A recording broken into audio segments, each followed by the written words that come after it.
I'm your host Jo Linsdell and this is Writers and Authors Television.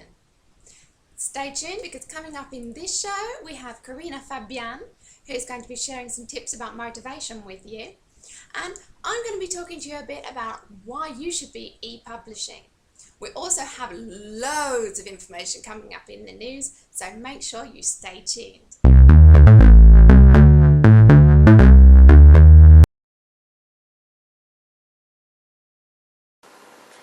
Hi, I'm Karina Fabian, and I am an award-winning author of science fiction, fantasy, paranormals, horror, humor, and humorous horror. Also, devotionals, how-tos, writing, marketing, calendars, blogs about saints. Pretty much, if it's something that catches my interest, I'm going to write about it. I got a new haircut yesterday. What do you think? You like it? I went to a new place. The lady asked me what I do for a living. I told her I was a writer. And she said, "My brother-in-law wrote a book. You guys make good money." She then regaled me with the story of how her brother-in-law makes good money on his one book. And, well, he still gets some money because, like, once a month he'll get a check for, $1,000. I went home wanting to stick my head in the oven. But at least I had good hair for it. Now, why am I telling you this story? The sad fact of the matter is 250,000 books are published every year. And the average number of sales is 14. So, if you're thinking that you are going to write and then be able to get rich, you may want to reconsider your career. Writers write because there's something inside them that motivates them to write. Or in my case, there are several someones inside here that are motivating me to write because I've got to get their stories out on paper in order to make room for more stories that they're going to be telling me later. It's a sanity thing. So the thing is, though, you've got to be motivated by something other than finances. What kind of things can motivate you? First of all, write things that you're interested in. And combine the things that you're interested in. Case in point is Infinite Space, Infinite God. It's a Catholic science fiction anthology. My husband and I wrote this together because we were interested in doing something together. And at that time, he was interested in space, and I was interested in different religious orders. And so we decided to write about nuns doing search and rescue operations in outer space. And that story led to other stories that led to us finding a publisher who wanted us to do an anthology. So one thing kind of grew, but it all came down to finding something we were interested in and putting some things together and coming up with something a little bit new. So find your interests. The second way to motivate yourself as a writer is to find markets that will interest you. One thing I like to do is to look for anthologies. And many years ago, I came across an anthology called Firestorm of Dragons. And I really wanted to write about a very different kind of dragon in order to get into this anthology. So I came up with a noir-style dragon detective, Vern. And the story came out in Firestorm of Dragons, but I absolutely adored the voice that he had for me. And so he didn't just become one story. He became novels and many other stories. And he now has his own website, dragonipi.com, and I continue to write about him. In fact, I have a novelette that is coming out in April. So find other places that might spur your imagination, because you never know where those things are going to take you. The last thing to remember when you want to come home from the hairdresser with your head in the oven is don't give up. Sometimes rejection is just business. It's got nothing to do with the quality of your writing. It's got everything to do with just luck of the draw. And if you keep pushing, you're going to get your dreams come true. In my case, That was Mind Over Mind. This was a book that I actually wrote in college, couldn't find a market for, rewrote as a mother, and, well, 10 years later. And I ended up having it published with Dragon Moon. And I absolutely love the book. I love the cover and everything about it. So, find your interests. Look elsewhere for motivation. Don't give up. Someday someone of you is going to make it big, just like J.K. Rowling, or just like this lady's brother-in-law. And I will be cheering you on, even if my head's in the oven at the time.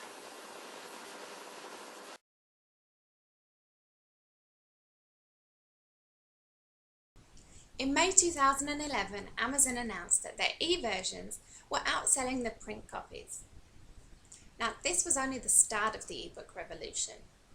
Nowadays, 4 out of 5 publishers now produce ebooks. That's a 30% increase on last year. This just goes to show what a growing market the e-market is, and with good reason too. Tablets and e-readers are doing to the print publishing industry what the iPod and the iTunes did for the music industry. It's changing the way that people buy and consume content. An example of a very successful e-publishing venture was 50 Shades of Grey. Now, 50 Shades of Grey sold 250,000 copies before it was picked up for print. Now, that just goes to show the power of this growing industry. Authors shouldn't be thinking e-book or print book though. They should be thinking them both as complementary to each other. When deciding how to publish your e-version, it's a good idea to think about these statistics when making your decision.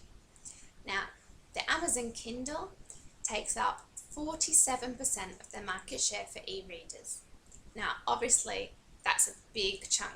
So you want to make sure that you're taking that into consideration when you're doing your formatting. Now, a good way to do this is to sign up for the KDP program. Now, it has several advantages to it, which really are big benefits for your book in the long run as well. You can take advantage of the special offers, for example, the free downloads, where you can really create a big buzz about your book and kickstart the Amazon algorithm for them to promote your book for you. Now, this program lasts for a period of 90 days. Once your 90 days is up, you can then opt out. But during this 90 days, your book has to be exclusively available in electronic format for Kindle, which means you can't publish it anywhere else, including on your own website. Now, once your 90 days is up though, you've made the most of everything that Amazon and Kindle have to offer you. You can then opt out of the KDP program and make it available through other channels as well. If you're self-publishing your ebook, then you'll probably want to consider taking a look at Smashwords. Now, Smashwords makes your book available in pretty much every e-format going, so it's a good way to reach across the board. Smashwords also has some excellent little offers that you can time in and use in your promotional efforts. For example, they allow you to create a discount code that can be used against the purchase of your books. So, when you're publishing your ebook, you might want to start with the KDP program, take advantage of everything that Amazon has to offer, then move on to Smashwords, where you can then create special promotions for your target audience. In case you're still not convinced about e-publishing being the way to go, e-readers are also good for the planet. In fact, the carbon emissions required to make one e-reader are the equivalent of the carbon emissions that it would take to make 40 to 50 print books. So, by e-publishing, you're also doing your bit for the planet.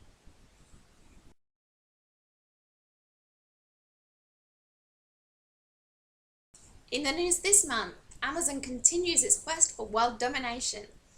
That's right, they've opened another publishing company under their wing, which is called Little A. You can find out more about that in the link supplied below. They've also, in a huge move, bought Goodreads. Now, Goodreads is probably the most popular site for book lovers on the internet. So this is really, really big news. There's still lots of things that need to be confirmed about the new updates and what exactly this will mean for both sites. But there's been talk about being able to buy books directly from Goodreads in the future. There's also been a lot of talk about how the reviews will work. Now, there's been a mixed feedback on this venture. Lots of book lovers are not very happy about the move. A lot of authors are very happy about it. So time will tell, and we'll find out what's going on there. If you'd like to read the official announcement that was posted on Goodreads about this buyout, you can read it through the link below. It's been all go over the past month for social media as well. Across the board, the platforms have been making big changes. The one that's probably caused most waves across the media is Facebook, who are doing another complete redesign of the site. That's right, just when you thought you'd mastered it, they go and mix it all up again. However, I really do feel good things about the new design, and hopefully that's already started rolling out, and hopefully that will reach everyone in the very near future because it's going to be fantastic. However, there are a few things that have rolled out for all pages now, for example, like being able to reply to comments. Now you might think, oh yeah, but I could already reply on a comment stream. This is different though. Now you can have your individual conversations within the whole discussion. So you can reply to the individual comments that have been made and follow the threads within the big discussion thread on the comment section. Now this is a good way that's making it a lot easier to follow the conversations that happen on your threads. Whilst we're on the subject of comment threads, Twitter has introduced a new update of its own in regards to this matter. You can now follow the entire conversation of an actual tweet. Yeah, that's right, you have your tweet and then you have all of the replies that go to that tweet all on the same thread. Now this will actually make it really good, for example, for doing interviews, because you'll have the entire interview then that you can embed on your websites, for example. With just by embedding that tweet, you get the whole thing all in the one place, which will make it a lot easier to follow.